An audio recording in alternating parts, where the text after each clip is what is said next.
بسم اللہ الرحمن الرحیم۔ شروع اللہ کے نام سے جو بڑا مہربان نہایت رحم والا ہے۔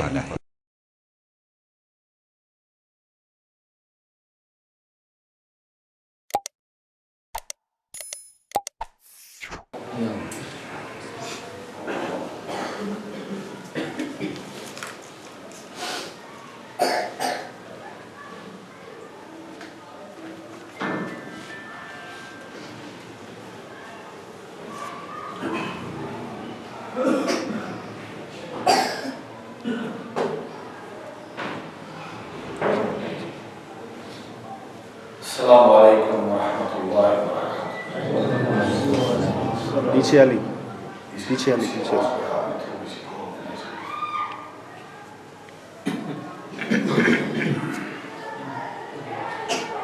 الحمدللہ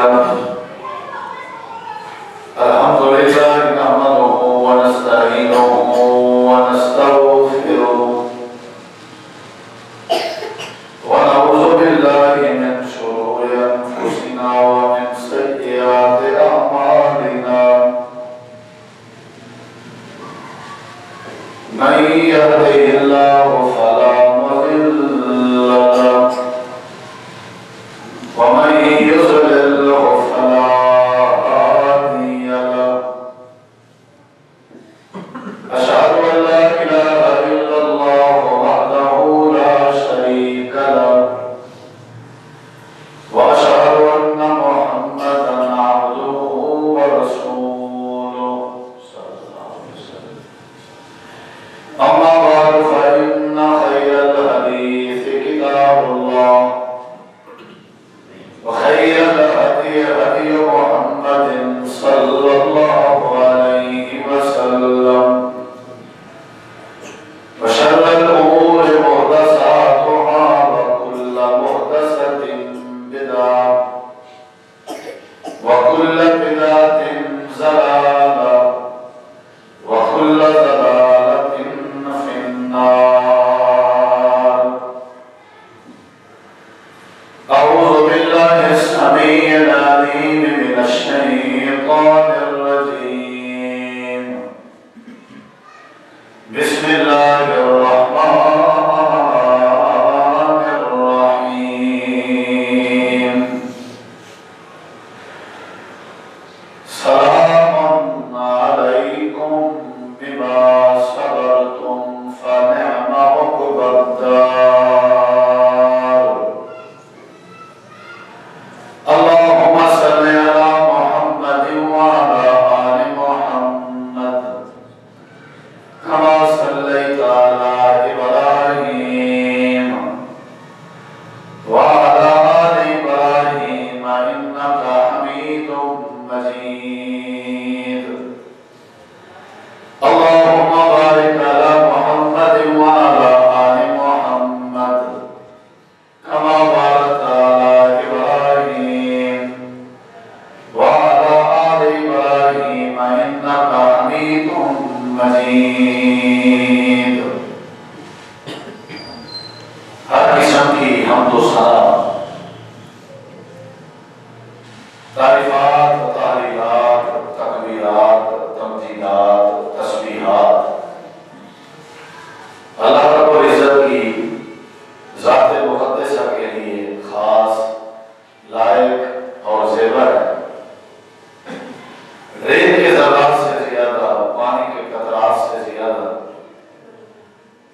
درود و سلام ہوں امام الانبیاء، اجمل الانبیاء، احسن الانبیاء، اکرم الانبیاء، شفیع المسلمین، رحمت للعالمین، حضرت محمد رسول اللہ صلی اللہ تعالی علیہ وآلہ وسلم تسلیما کثیرا کی مقیز ہستی ہے.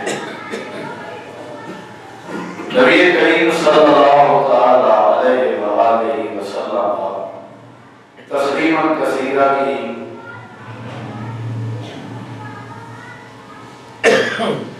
عدالت میں آپ کی ایک مجلس میں ایک شخص نے آ کر عرض کی، اللہ کے پیغمبر مجھے کوئی نصیحت فرمائیے.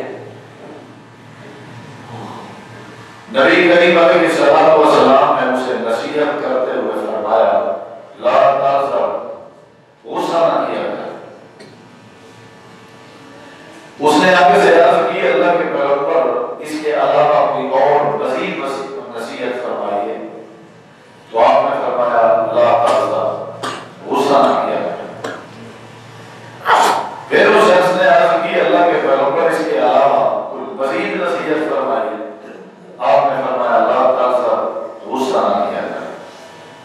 حدیث میں آتا ہے فرتب برارا، آپ اس نصیحت کو بار بار دہراتے رہے، رپیٹ کرتے رہے اور بار بار فرماتے رہے کہ نصیحت طلب کرنے والے غصہ نہ کیا کر، غصہ نہ کیا کر، غصہ نہ کیا کر۔ قرآن مجید میں اللہ رب العزت نے اہل ایمان کی جو صفتیں بیان فرمائی ہیں، اولیاء اللہ کی جو اللہ نے پہچان بتائی ہے، اور اپنے ولیوں کا جو اللہ نے تذکرہ کیا ہے، اور ان کے اوصاف حمیدہ کا جو اللہ نے ذکر کیا ہے، قرآن کریم نے کچھ اس انداز سے بیان کیا ہے کہ الذین ينفقون فی السراء والضراء والکاظمین الغیظ والعافین عن الناس واللہ یحب المحسنین، کہ وہ لوگ جو اللہ تبارک و تعالیٰ کے راستے میں خرچ کرنے کا مزاج رکھتے ہیں، خوشی میں بھی پریشانی میں بھی، خوشحالی کے وقت میں بھی اور تنگی کے وقت میں بھی، اور وہ لوگ جو اپنے غصے پہ کنٹرول کرنے والے ہیں، اور وہ لوگ جو لوگوں کو معاف کر دینے والے ہیں، ایسے لوگوں سے اللہ محبت کرتا ہے، یہ اللہ کے ولی ہیں۔ تو اس آیت کریمہ میں جہاں اللہ نے باقی صفتوں کا ذکر کیا ہے، وہاں یہ صفت بھی اللہ نے ذکر کی ہے کہ جو غصہ پہ کنٹرول کرنے والے، غصہ کو پی جانے والے، غصے کو ختم کرنے والے جو لوگ ہیں، وہ بھی ایسے لوگ ہیں جن سے اللہ محبت کرتا ہے۔ تیسری بات، نبی کریم علیہ الصلوۃ والسلام نے ایک دفعہ فرمایا کہ اے صحابہ، آپ لوگ پہلوان کسے سمجھتے ہو؟ مضبوط جسم کا مالک آپ کسے سمجھتے ہو؟ آپ کے ہاں کیا تعریف ہے مضبوط بندے کی؟ اور آپ کو پہلوان بندہ کسے سمجھتے ہو؟ تو صحابہ کرام نے عرض کی اللہ کے پیغمبر، یہ تو عام سادہ سی تعریف ہے کہ جو کشتی کے میدان میں مرد مقابل کو گرا دے، جیت جائے، کبڈی کشتی، وہ پہلوان ہوتا ہے۔ نبی علیہ السلام نے فرمایا نہیں، لیس الشدید بالسرعہ، جو کشتی کے میدان میں اپنے مرد مقابل کو ڈہا دے، گرا دے، وہ مضبوط نہیں ہے، وہ طاقتور انسان نہیں ہے، وہ سخت جسم کا مالک نہیں ہے، وہ پہلوان نہیں ہے۔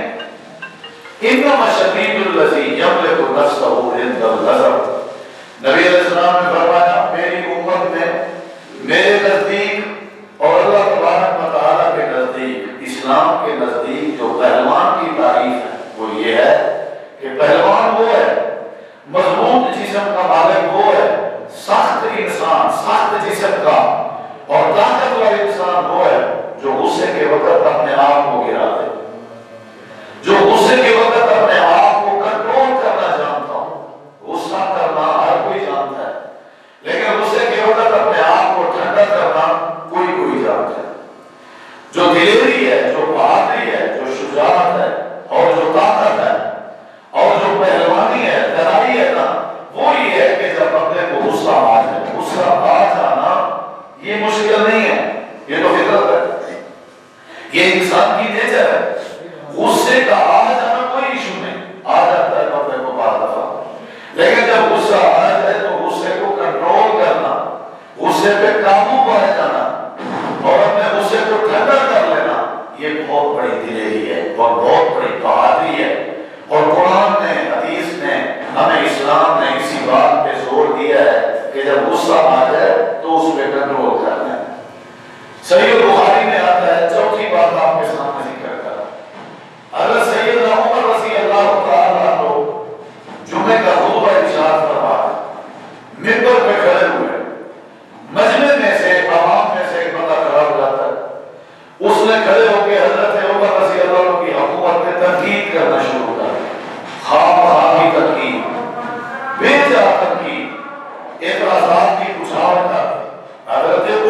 حکومت میں 22 لاکھ مربع میل کے حکمران ہیں، آپ مراد مصطفیٰ ہیں، آپ کی رائے کو اللہ نے قرآن کا درجہ دیا، قرآن بنایا، آپ کی آواز سے شیطان ڈر جاتا ہے، بندہ کھڑا ہو جاتا ہے۔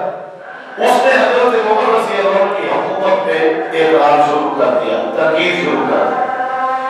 تو حضرت ہولمر کیس کہتے ہیں میں بھی ساتھ بیٹھا تھا، میں نے دیکھا حضرت عمر کا جو چہرہ ہے وہ سرخ ہو رہا ہے غصے کی وجہ سے، اور آپ کے ہاتھ میں ڈنڈا بھی تھا۔ جمعے کے خطبے کے دوران عصا پکڑنا یہ سنت تھی، تو مجھے ڈر تھا کہ حضرت عمر رضی اللہ عنہ اسے یہی خطبے کے دوران کوڑے کی سزا کا حکم نہ صادر فرما دے۔ مجھے ڈر تھا کہ یہ جو بندہ بے جا تنقید کرتا ہے اور حضرت عمر میں اور اتنے غصے میں حضرت عمر ہے، مجھے خطرہ تھا کہ حضرت عمر اسے کوڑے کی سزا کا حکم نہ سنا دیں۔ تو چنانچہ میں نے کیا کیا؟ صحیح بخاری حضرت ہولمر کیس کہتے ہیں میں نے کیا کیا؟ میں قریب تھا، بالکل قریب، میں نے تھوڑا سا اونچی آواز میں نا قرآن پاک کی ایک آیت پڑھنا شروع کر دی، اتنی اونچی کہ حضرت عمر تک آواز پہنچ جائے۔ میں نے پڑھنا شروع کر دیا، خذ العفو وامر بالعرف واعرض عن الجاہلین۔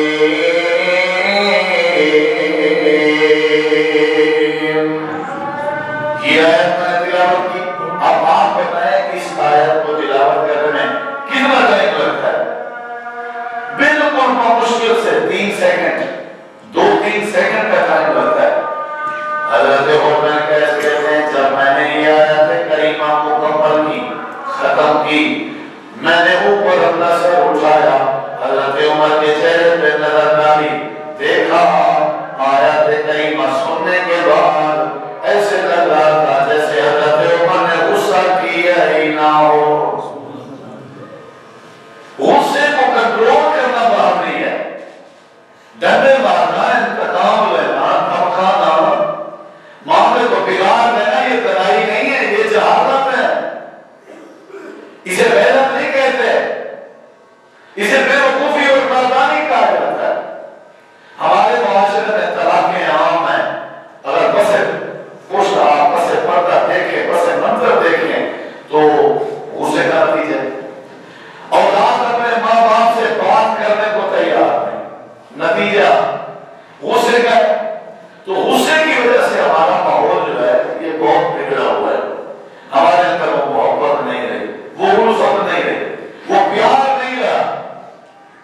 غصہ آ جاتا ہے تو آپ کہتے ہیں ہم سے کچھ نہیں دیکھا جاتا، جب ہمارا بی پی ہائی ہو جاتا ہے تو ہم کچھ نہیں دیکھ سکتے، سوری کی معذرت ہے، دیکھنا پڑے گا آپ کو، انگلی کا اور انگوٹھے کا فرق کرنا پڑے گا آپ کو۔ آپ میں اگر کلمے کی پہچان ہے، قرآن کی پہچان ہے، اگر اپنی نسبت آپ اسلام سے کرتے ہیں تو آپ کو دیکھنا پڑے گا۔ یہ نہیں ہے کہ غصے کے ٹائم آپ بالکل آپے سے باہر ہو جائیں، پھر اسلام کے قبول کرنے کا کیا فائدہ، پھر وضو کرنے کا کیا فائدہ، نماز پہ آنے کا کیا فائدہ، تلاوت قرآن کرنے کا کیا فائدہ۔ غصے پہ کنٹرول کرنا اصل دلیری ہے، غصے پہ کنٹرول کرنا اصل بہادری ہے، جو ہمارے ہاں نہیں ہے۔ نبی کریم علیہ السلام نے تعلیم دی کہ غصہ نہ کیا کرو، صحابہ کرام میں کبھی کبھی ہو جاتا لیکن فوراً وہ غصے پہ کنٹرول کیا کرتے تھے، خود نبی علیہ السلام بھی کنٹرول کیا کرتے تھے، تو اس کے بہت زیادہ فوائد ہیں۔ ایک بات آپ کے سامنے شروع میں رکھنا چاہتا ہوں، آپ نے بڑی غور سے سننی ہے۔ ایک شخص ہے جس کا نام ہے عنب بن قیس۔ کیا نام ہے؟ عنب بن قیس۔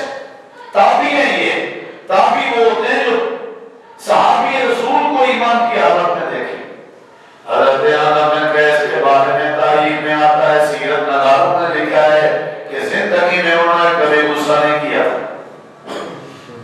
دوست بھی تھے، یارانہ بھی تھا، تجارت بھی تھی، آنا جانا بھی تھا، خوشی بھی تھی، غمی بھی تھی، ہلکا حواب بھی تھا، برادری بھی تھی، رشتہ دار بھی تھے، اونچ نیچ بھی ہو جاتی تھی، اتار چڑھاؤ بھی آ جاتا تھا، ہر چیز مزاج کے موافق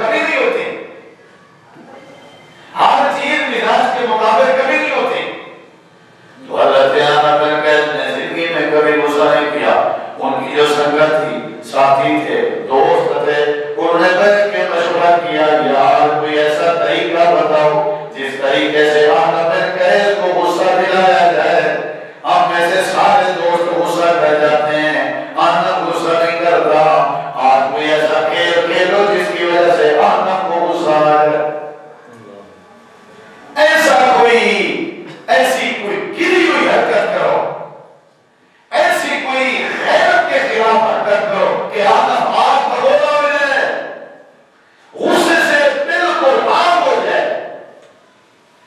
پوری سنگت میں سے ایک سنگی نے کہا، ایک دوست نے کہا یہ کام مجھ پہ چھوڑ دیں، آپ یہیں انتظار کریں، مجھے کچھ بولنے کی اجازت دے دیں، اگر وہ غصہ کر بھی جائے تو پھر مجھے راضی بھی کر دینا، میں جاتا ہوں.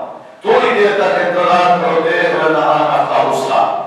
انہوں نے تجھے اجازت ہے. بعض زبان کے بہت لمبے ہوتے ہیں، بعض لوگ زبان کے بہت تیز ہوتے ہیں، جن کی زبان میں حیا کی سلکی نہیں ہوتی، جن کی زبان کی کوئی عین ادب کا لفظ نہیں ہوتا. انہوں نے کہا جی میں آپ کو پتہ ہے بڑا بولتا ہوں، مجھے اجازت ہے.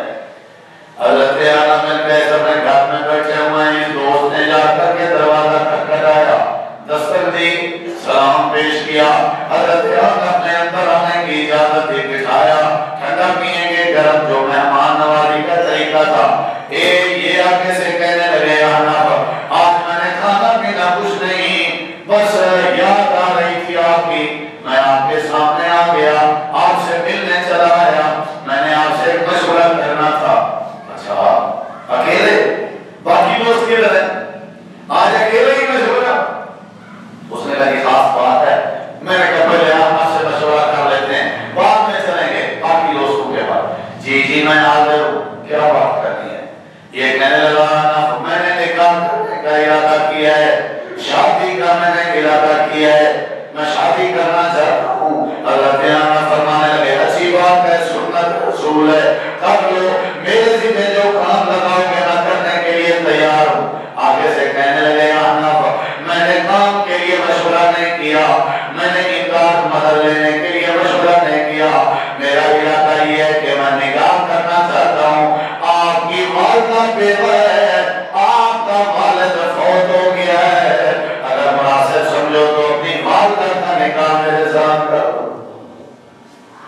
اس سے بڑھ کے کوئی اور بات آپ کی ڈکشنری میں ہو تو مجھے بتا دیں. مجھے کوئی آپ میں سے کوئی بندہ کھڑا ہو جائے مجھے کہے مولوی صاحب میں آپ کی ماں سے نکاح کرنا چاہتا ہوں، میری کیا کیفیت ہوگی؟ اس سے بڑھ کے کوئی ہے جملہ جس میں بندہ کہے جی میرا صبر ہے؟ آپ کہیں گے جی یہ دیکھیں یہ تو صبر کا پیمانہ لبریز ہوا ہے. آپ میں بولا ہو جائیں گے دیکھیں جی سے بات کرنے کی تمیز ہی نہیں ہے. یہاں بڑے بڑے علماء کا علم جو ہے وہ ٹکمگا جاتا ہے، یہاں بڑے بڑے صاحب تقویٰ لوگوں کا جو تقویٰ ہے وہ جواب دینا شروع ہو جاتا ہے. یہاں بڑے بڑے تحجد گزار جو ہیں وہ اپنی تہجدیں بھول جاتے ہیں. اس سے بڑھ کے اور کیا ہو سکتا ہے کہ مجھے کوئی کہے کہ میں آپ کی والدہ سے آپ کی ماں سے نکاح کرنا چاہتا ہوں. اب آگے سے ریئیکشن کیا ہوا؟ جس کے سینے میں دین کی پہچان ہو اس کا ریئیکشن کیسے ہوتا ہے؟ جو قرآن کو جانتا ہو، جو نبی پاک کی سیرت کو جانتا ہو، جو اللہ تعالیٰ کی تعلیم سے واقف ہو، اس کا آگے سے جواب کیا ہوتا ہے؟ مولانا عبدالبارک مجاہد حافظ اللہ نے اپنی کتاب سنہرے اوراق میں صحیح سند کے ساتھ یہ واقعہ نقل کیا ہے. اب یہ بندہ کہہ رہے کہ آپ کی والدہ سے نکاح کرنا چاہتا ہوں. جواب میں حضرت آدم بن قیس نے فوراً اپنا مسکرانا شروع کر دیا. فوراً مسکرا پڑے. ساتھ ہی فرمانے لگے میرے یار میرے دوست، شرعی طور پہ کوئی کباہت نہیں ہے، شرعی طور پہ کوئی ممانعت نہیں ہے، آپ میری والدہ سے نکاح کر سکتے ہیں، مجھے بھی کوئی اعتراض نہیں ہے.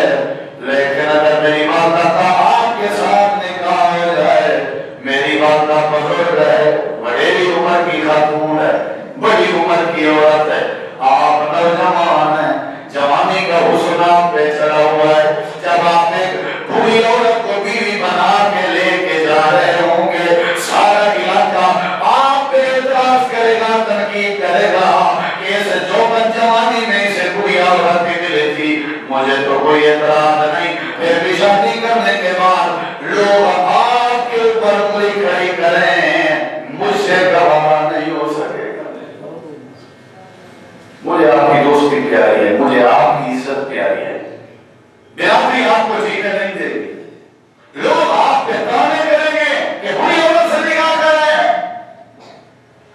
میری ماننا سے نکاح کرنا چاہتے ہو کوئی مشکل نہیں, لیکن دنیا کیا کہے گی ذرا یہ تو سوچ لو. اللہ نے آپ کو جوانی دی ہے. اب یہ بندہ بیٹھا ہوا ہے, اس نے دیکھا اللہ کو غصہ نہیں آیا, اس کے آنکھوں میں آنسو آ گئے, خاموشی سے اٹھا باہر چلا آیا, آ کر کے اپنی شکل کو کہنے لگا جتنا مرضی زور لگا لو, اللہ کے ولی کبھی غصہ نہیں کیا کرتے. ہمارے گھروں میں جھگڑے ہی ختم نہیں ہوتے, ہمارے آپس کی کھاپاتی نہیں ختم ہوتی. اس کا کیا مسئلہ ہے, آپ نے کبھی سوچا ہے؟ آپ نے کبھی ہر بندہ غصے میں ہے, کیسے اتفاق ہوگا؟ گھر میں 4 جی رہتے ہیں, چاروں غصے میں ہیں, تو اکٹھے بیٹھ کے جب کھانا ہی نہیں کھا رہے برکت کیسے آئے گی؟ ایک دوسرے کی طبیعت ریاست نہیں کر رہے تو حالات کیسے تبدیل ہوں گے؟ ایک دوسرے سے مسکرا کے دل ہی نہیں رہے, ایک دوسرے کو سینے سے نہیں لگا رہے, محبت ہم نے ختم کر دی. اللہ سے محبت کی امید لگا کے بیٹھے ہیں, واہ جی واہ. ہم نے خود نرمی کرنا ختم کر دی, اللہ سے نرمی کی دعا کر رہے ہیں. شریعت یہ کہتی ہے, دین یہ کہتا ہے, تعلیم یہ کہتی ہے کہ غصہ نہیں کرنا. آنت نے غصہ نہیں کیا, اس سے بڑی کیا بات ہو سکتی ہے؟ جب بھی بندہ غصہ ہو جائے فوراً اپنے آپ پہ کنٹرول کر لے, فوراً اپنے آپ پہ کنٹرول کر لے. حضرت عبداللہ بن عمر, حضرت عمر کے بیٹے آخری عمر میں آنکھوں سے نبی نے ہو گئے تھے, بہت کام نظر آتا تھا. رات کا وقت ہے, اپنے گھر میں کھڑے ہو کے تہجد پڑھ رہے ہیں, تلاوت قرآن کر رہے ہیں, تلاوت قرآن کر رہے ہیں, تو ساتھ اونچی اونچی آواز میں قرآن پڑھ رہے ہیں. ساتھ یہ ایک بری عورت تھی جو گھر کی خاتمہ تھی, نوکرانی تھی, وہ گھر میں کام کرتی ہے. جب اس کے سونے کا ٹائم آیا, آرام کا وقت آیا, اس وقت حضرت عبداللہ بن عمر اونچی آواز میں قرآن پڑھ رہے تھے. وہ سو نہ سکی بیچاری, وہ اپنی زبان سے کہتے جی عبداللہ بن عمر کوئی نیند نہیں آتی. جب ہماری نیند کا ٹائم ہوتا ہے تو یہ کھڑے ہو کے قرآن پڑھنا شروع کر دیتے ہیں. اب وہ لیٹی ہوئی ہے, ساتھ ساتھ یہ تبصرہ بھی کر رہی ہے. یہ تبصرہ حضرت عبداللہ بن عمر کے کانوں میں چلا گیا. حضرت عبداللہ بن عمر کے ہاتھ میں ڈنڈا تھا, آ رہے ہیں, آ کر کے بلایا, سامنے بٹھایا, غصے سے آگ بگوڑا, غصے سے تار ہے. کہنے لگے تیری کیا ضرورت ہے میری خاتمہ ہو کے میری تلاوت قرآن پہ اعتراض کر رہی ہے؟ کیا کہنے لگی تو؟ اب یہ بری عورت کیا کرتی ہے؟ قریب آ کے کہتی ہے عبداللہ بن عمر, اللہ کریم کا قرآن کبھی سن لیا کرو. اللہ نے قرآن میں کہا الذین ينفقون فی السراء والضراء والکاظمین الغیظ والعافین عن الناس واللہ یحب المحسنین. یہ بری عورت قرآن پاک کا جب یہ لفظ پڑھتی ہے والکاظمین الغیظ, حضرت عبداللہ بن عمر کا غصہ ختم ہو جاتا ہے. پھر کہنے لگی آگے بھی ہے والعافین عن الناس. حضرت عبداللہ بن عمر کہنے لگے جا میں نے تجھے معاف کر دیا. کہنے لگی آگے بھی ہے, آیت کو مکمل سن لیں, واللہ یحب المحسنین, اللہ نیکی کرنے والوں سے محبت کرتا ہے. حضرت عبداللہ بن عمر نے کہا جا میں نے تجھے آزاد کر دیا. دیر نہیں ہے. یہ لوگ تھے جن کو قرآن کی پہچان تھی, اسلام کی. ہم مسلمان ہیں. آپ کو کس نے کہا نماز پڑھنے والا, تہجد پڑھنے والا, عبادات کو نبھانے والا ہی صرف مسلمان ہے؟ صرف سجدے ہی کرنے تھے, تلاوت ہی کرنی تھی. اللہ نے تمہیں کبیرہ کیوں بنایا؟ اگر صرف تہجد کے لیے اٹھنا تھا تو اللہ نے رشتے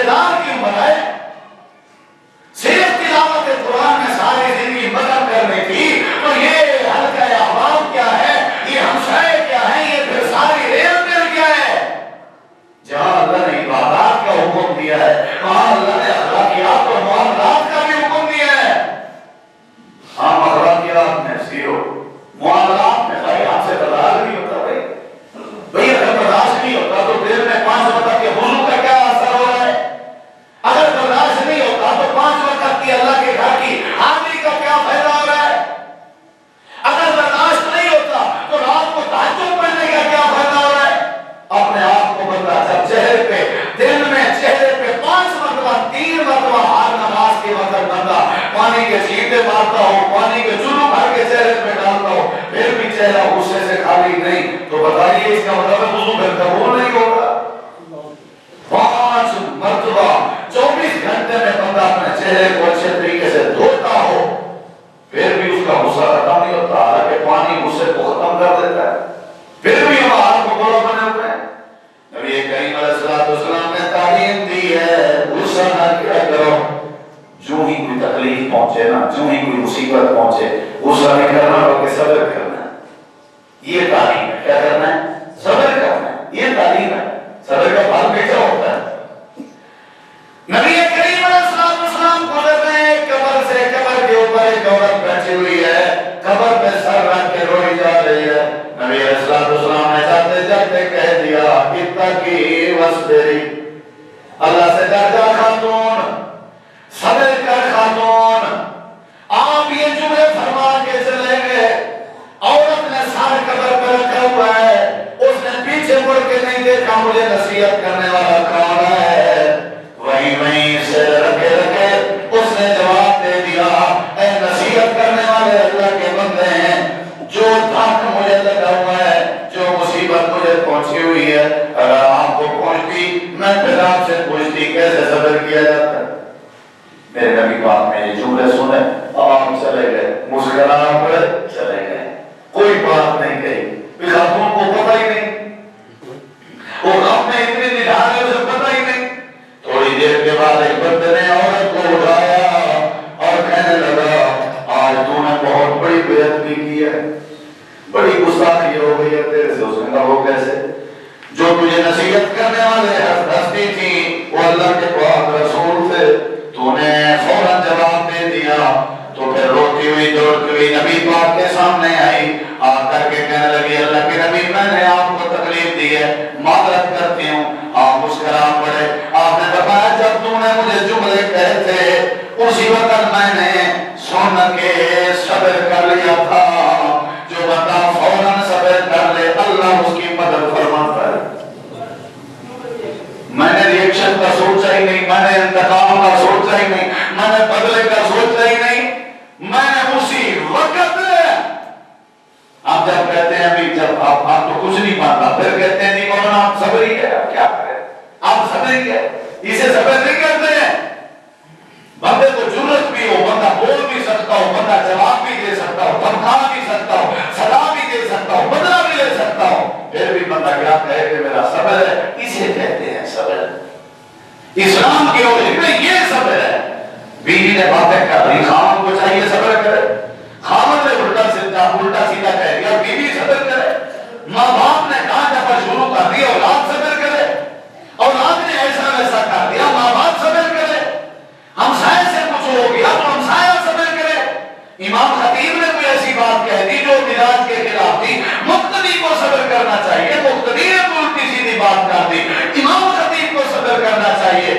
سارے طبقے سے تعلق رکھنے والی دنیا صبر کرے گی تو امن آئے گا، ورنہ کبھی نہیں آ سکتا، کبھی نہیں آ سکتا۔ جتنی مرضی نمازیں پڑھیں آپ، جتنی مرضی مساجد آباد کریں آپ، جتنی مرضی صحابت کریں آپ، جتنی مرضی تہجد و تلاوت پڑھیں آپ، امن آیا کرتے ہیں معاملات پہ غور کرنے سے، امن آیا کرتا ہے اخلاقیات اپنانے سے۔ وہ ہم نے بھائی ہم سے نہیں برداشت ہوتی، بھائی بات ختم، غصہ آ گیا، نقصان کر بیٹھا، بعد میں سابقہ کے علاقے میں پیٹرول پمپ پہ کچھ لوگوں نے دعویٰ بولا اور 5 منٹ میں انہوں نے کوئی ایسی فیرنگ کی کہ 10 کے قریب بندے قتل ہو گئے۔ چند دن پہلے کی بات ہے، میرا پروگرام تھا، میں نے پوچھا بھی یہ کیا مسئلہ ہے؟ انہوں نے کہا یہ جو قتل ہونے والے ہیں یہ نانا ماما خاندان ہے، اور جو مارنے والے ہیں یہ بھانجے ہیں۔ پہلے نانا ماما خاندان نے ان کے 5 قتل کیے تھے، آگے انہوں نے 5 کے بدلے 10 کیے ہیں۔ میں نے کہا وجہ انہوں نے کہا زمین اکٹھی تھی، زمین پہ پانی لگانے کی جو باری ہوتی ہے نا، اس باری پہ جھگڑا ہوا، یہ نوبت آ گئی۔ برداشت نہیں ہے نا، برداشت نہیں ہے۔ اگر بندہ صبر کر لے، میں کہتا ہوں جو بندہ صبر کر رہا ہے اس جیسا ولی کوئی نہیں، جو صبر کر رہا ہے اس جیسا مومن کوئی نہیں۔ آپ جتنا مرضی کسی کو سامنے لے آئیں، سب سے بڑا علم صبر کرنا ہے۔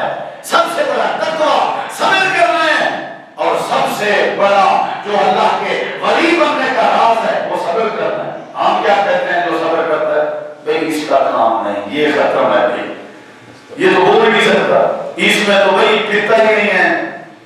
یہ ختم نبی جسے آپ لوگ ختم کہہ رہے ہو اسے اللہ اپنا ولی کہہ رہا ہے, اسے اللہ جنت کا حقدار کہہ رہے ہیں. یہاں جو بندہ صبر کر لے اس کی خیر ہی نہیں ہے. اللہ تعالیٰ نے نبی کریم علیہ السلام کو تعلیم دی, آپ نے صحابہ کو دی, صحابہ نے ہمیں دی. کیا کرنا چاہیے صبر.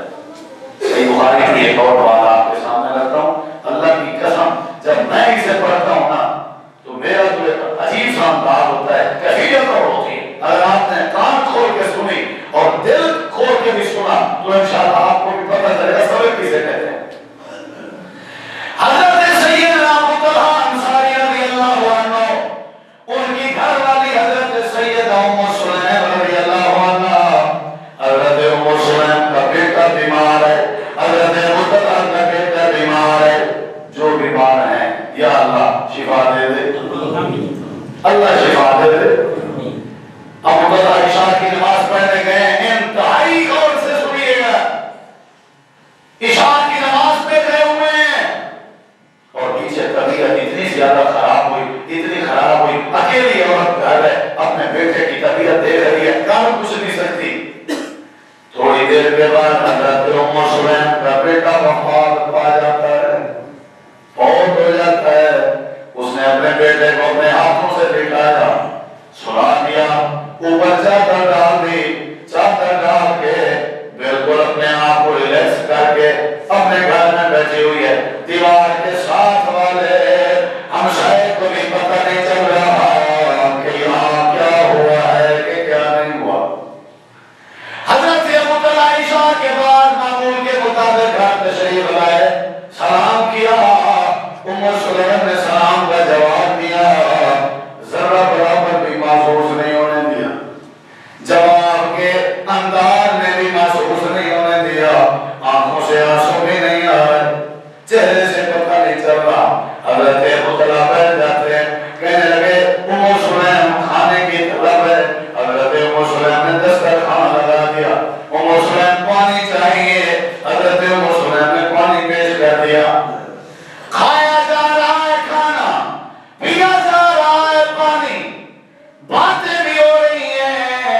حضرت ابو طلحہ کو ذرا برابر بھی محسوس نہیں ہونے دیا. تھوڑی دیر کے بعد سونے کا وقت آیا. حضرت ام سلیم نے اپنے سر کے تاج کے سکون کے لیے بستر تیار کر دیا. بستر لگا رہی ہے, محسوس نہیں ہونے دے رہی. کھانا پیش کر رہی ہے, محسوس نہیں ہونے دے رہی.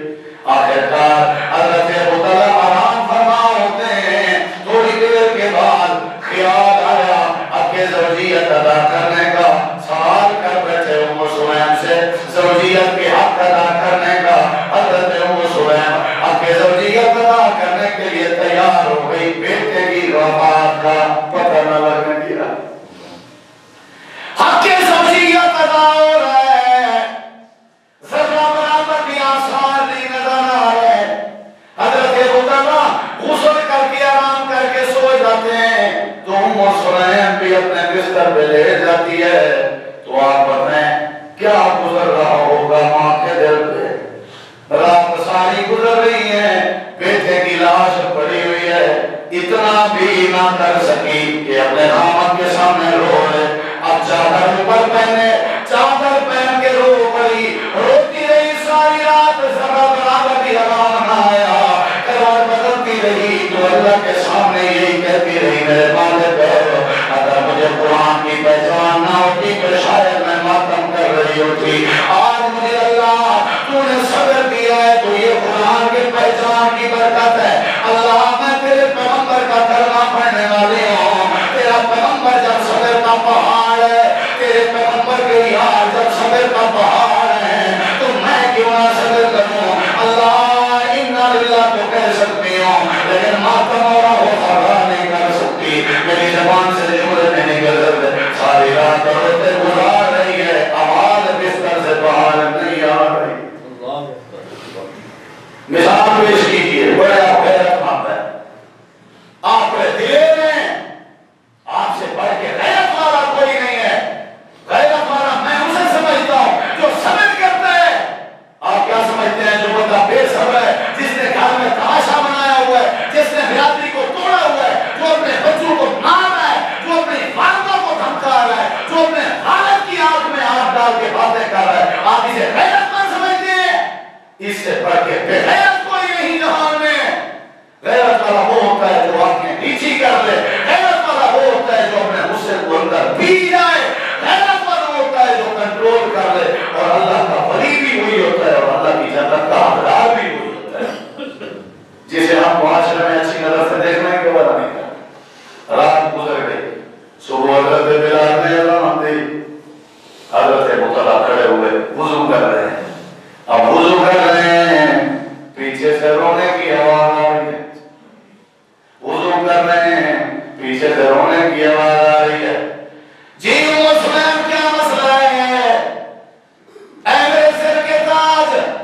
بڑھ کے دنیا میں اور کوئی نعمت نہیں ہو سکتی.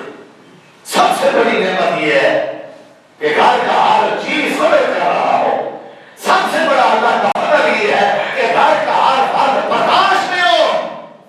اس گھر سے بڑھ کے کوئی اللہ کا ولی گھر نہیں ہو سکتا.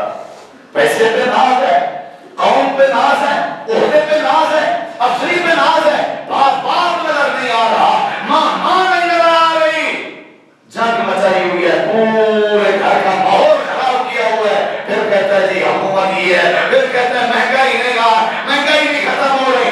حضرات اگر ہم صبر کریں گے, برداشت کریں گے تو اللہ ہمارے معاملات درست کر دے گا.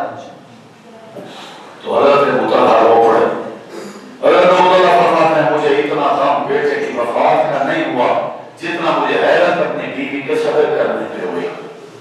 اتنا صبر, ماں پھر اتنا صبر, میں تو حیران رہا, میرا کر کام کرنا چھوڑ گیا کہ اتنا صبر کہ میرے ساتھ ساری رات سوئی رہی, میرے تک آواز تک نہ آئی. حضرت ابو طلحہ نماز پڑھ رہے ہیں, نماز میں بھی رو رہے ہیں, نبی پاک کے پیچھے نماز ہے, رو رہے ہیں. امام کائنات نے نماز کا سلام بھیجا. آپ اکثر پوچھا کرتے تھے کسی کا کوئی مسئلہ, کسی کو کوئی پرابلم, تو آج آپ نے پوچھا کون رو رہا تھا, رونے کی آواز کسی تھی. حضرت ابو طلحہ کھڑے ہو جاتے ہیں, یا رسول اللہ میں رو رہا تھا, میرا بیٹا بیمار تھا, رات میرا بیٹا وفات پا گیا ہے, آپ کو اطلاع دینی تھی. ہم نے فرمایا کیسے وفات پائی, وجہ بتا یار, کیسے فوت ہوا. حضرت ابو طلحہ کہنے لگے میں اللہ کی قسم کھا کے کہتا ہوں میری بیوی نے اتنا صبر کیا کہ ساری رات مجھے خبر نہ ہو گئی. حدیث میں آتا ہے ابو طلحہ اپنی بیوی ام سلیم کا صبر بتا رہے تھے. صحابہ کہتے ہیں ہم نے دیکھا نبی پاک رو رہے تھے. ام سلیم کا صبر سن کے نبی رو رہا ہے. اور امام کائنات نے آسمان کی طرف اپنی نظر اٹھائی اور فرمانے لگے اے اللہ تو خوب جانتا ہے اس عورت کو جس نے صبر کا حق ادا کر دیا ہے, انہوں نے رات حق زوجیت بھی ادا کیا. میں تیرا پیغمبر دعا کرتا ہوں کہ اس حق زوجیت میں برکت ڈال دے اور انہیں نرینہ اولاد عطا فرما دے. دیکھ تو صحیح تیری بندی نے کتنا صبر کیا.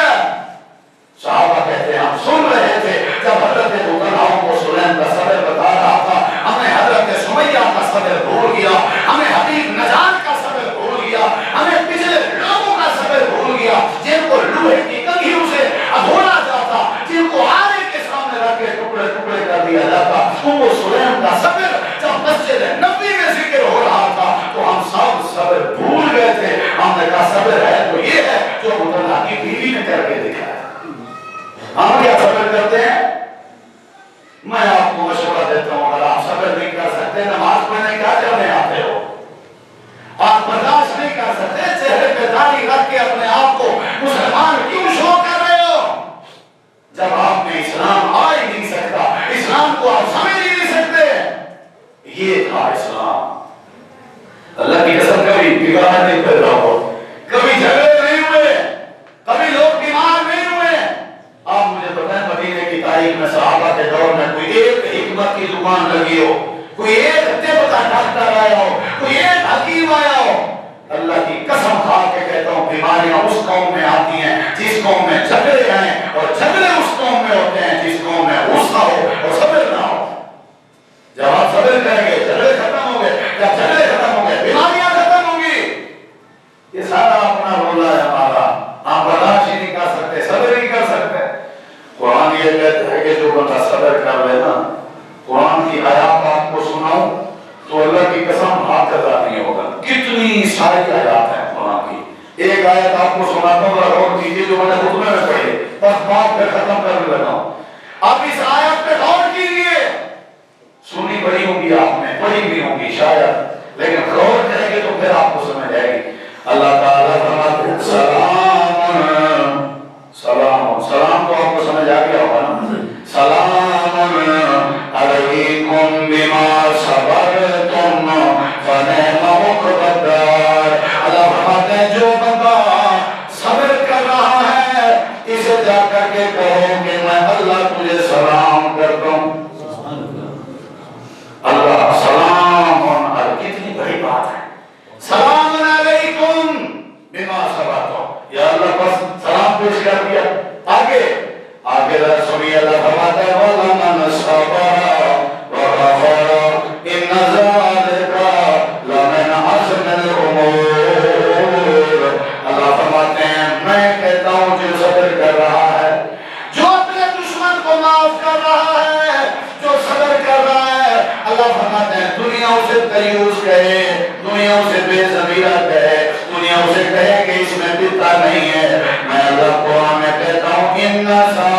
کا لمن عزم الامور، یہ بندہ بڑی ہمت والا بندہ ہے. اللہ تعریف کر رہا ہے وہ صبر کرنے والے باپ کی ڈانٹ ڈپٹ پہ صبر کرنے والے نوجوان. میں اللہ تجھے کہتا ہوں تیری ہمت ہے، دلیری ہے تیری، میں تیری دلیری کو سلام پیش کرتا ہوں. اللہ کہہ رہے ہیں اس سے بڑھ کے آپ کو کیا چاہیے کہ آپ کے پاس اللہ کا سلام آ جائے. قرآن پاک کی تیسری آیت سنیے. میں نے جب یہ تیسری آیت پڑھی اللہ کی قسم کھا کے کہتا ہوں پھر تو بات ہی ختم ہو گئی. آپ اس آیت پہ غور کیجیے. اللہ تعالیٰ فرماتے ہیں نماز پڑھو گے ترازو میں بدلہ توڑ کے دوں گا، جتنا توڑ اتنا میٹھا. حج کرو گے بدلہ توڑ کے دوں گا، روزہ رکھو گے بدلہ توڑ کے دوں گا، زکات دو گے بدلہ توڑ کے دوں گا. یہ قرآن پاک کھول کے دیکھو. اللہ فرماتے ہیں انما یوفی الصابرون اجرهم بغیر حساب. جب صابر بندے کی باری آئے گی نا، صبر کرنے والے بندے کی جب باری آئے گی، اللہ فرماتے ہیں پھر صبر والے کا بدلہ توڑا نہیں جائے گا، بغیر حساب کے بدلہ دیا جائے گا. بغیر حساب کے. آخر میں دو باتیں آپ سے کرنا چاہتا ہوں. حضرت یعقوب علیہ السلام کی طرح اگر ہم صبر کر لیں، اللہ کی قسم ہمارے مسئلے اللہ خود بھی حل کر دے گا، جس طرح اللہ نے یعقوب کا حل کر دیا تھا.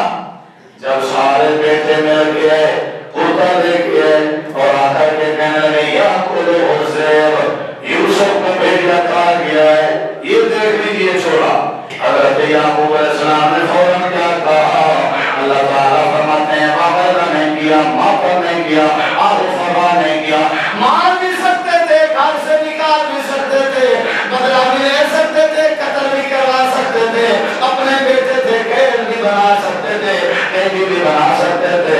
حضرت یعقوب نے فوراً جب یہ کہانی سنی فوراً کہا فصبر جمیل، میرا صبر ہے بھائی، اچھا صبر ہے میرا. اللہ فرماتے ہیں نتیجہ یہ نکلا میں نے یوسف ملا دیا. عدالت بھی نے انہوں نے اپنا مقدمہ درج کروایا. ہم کہتے ہیں نہیں ادھر ہی لیں گے ہم، اس کی کیا بازار کے لیے ہمارا حق نہ ہے. ہم ماریں گے، ہم مریں گے، ہم عدالت جائیں گے، ہم سپریم کورٹ جائیں گے، ہم یہ کریں گے. ہم کو کیا کر سکتے ہو؟ اللہ سے بڑھ کے کون سی عدالت ہے جس میں آپ ناز کر کے اتنے بڑے جملے بول رہے ہو؟ اللہ کی عدالت میں مقدمے ڈالو، صبر کی چادر پہن لو، مسئلے سارے اللہ حل کرے گا. آپ نے نہیں سنا قرآن میں یوسف کو اللہ نے مصر کا وزیر بنایا کہ نہیں؟ یا اللہ کیوں بنایا؟ اللہ فرماتا ہے بھائیوں نے پکڑ کے ریت پہ گھسیٹا، تھپڑ مارے. کیا عجیب منظر تھا. کنویں میں جا کے ڈال دیا، سائڈ پہ بیٹھ کے انتظار کر رہے ہیں. کافرہ آیا، انہوں نے جب پانی کے بہانے یوسف کو نکالا پھر پہنچ جاتے ہیں. یہ ہمارا بھاگا ہوا غلام ہے، پیسے لیے چند تک کے لیے وشروکو بسامانے پاس. اللہ فرماتا ہے عام سی قیمت کے بدلے اتنے پیارے سے بھائی کو بھیج ڈالا. وہ لے گئے، جا کر کے مصر میں گئے، وہاں سے مصر کے وزیر نے خریدا، وہاں میں نے اس کی پرورش کا انتظام کیا. ایک وقت تھا میں نے وزیر خزانہ بنایا. یا اللہ یہ سکر والے لوگ یہ تو سے پوچھتے ہیں یوسف میں کیا خوبی تھی، اتنی بڑی عزت تھی، کیا خوبی تھی؟ اللہ فرماتا ہے انہو من یتقی ویصبر فإن اللہ لا یضیع اجر المحسنین. یوسف میں جہاں اور بہت ساری صفتیں تھیں، جس صفت کی وجہ سے میں نے تخت پہ بٹھایا وہ یہ تھی کہ یوسف کے ساتھ جو بھی ہوتا رہا یوسف صدر کا پہاڑ بنتا رہا. جو بندہ صدر کرے اللہ سے ضائع نہیں کرتا. ہمیں صدر کرنا چاہیے. آپ کے سامنے حضرت ایوب کا صدر بتاؤں، آپ کے سامنے ہمارے ریاست کے خاندان کا صدر بتاؤں، اللہ کی قسم اتنا وقت ہی نہیں ہے. ہم لوگوں کو یہ اسلام تعلیم دیتا ہے. آج کے جمعے کے خطبے میں میں اپنے بھائیوں کو یہ میسج دے رہا ہوں کہ ہمیں صبر کرنا چاہیے، ہمیں صبر کرنا چاہیے. ہم جب صبر کریں گے، غصہ نہیں کریں گے، اللہ ہمارے ایسا ایسا معاملہ درست کر دے گا. اللہ ہمیں عمل کی توفیق دے. وآخر دعوانا الحمدللہ.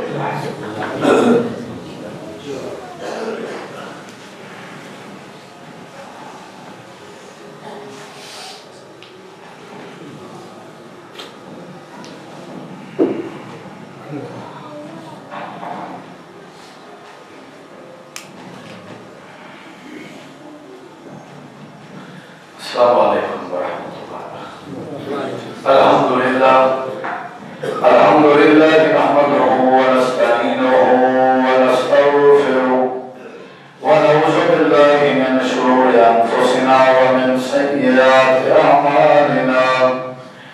يهده الله فلا مضل له ومن يضلل فلا هادي له أشهد أن لا إله إلا الله وحده لا شريك له وأشهد أن محمدا عبده ورسوله أما بعد فإن خير الحديث كتاب الله وخير الهدي هدي محمد صلى الله عليه وسلم وشر الأمور محدثاتها وكل محدثة بدعة وكل بدعة ضلالة وكل ضلالة في النار اللهم صل على محمد وعلى آل محمد كما صليت على إبراهيم وعلى آل إبراهيم إنك حميد مجيد اللهم بارك على محمد وعلى آل محمد كما باركت على إبراهيم وعلى آل إبراهيم إنك حميد مجيد سبحان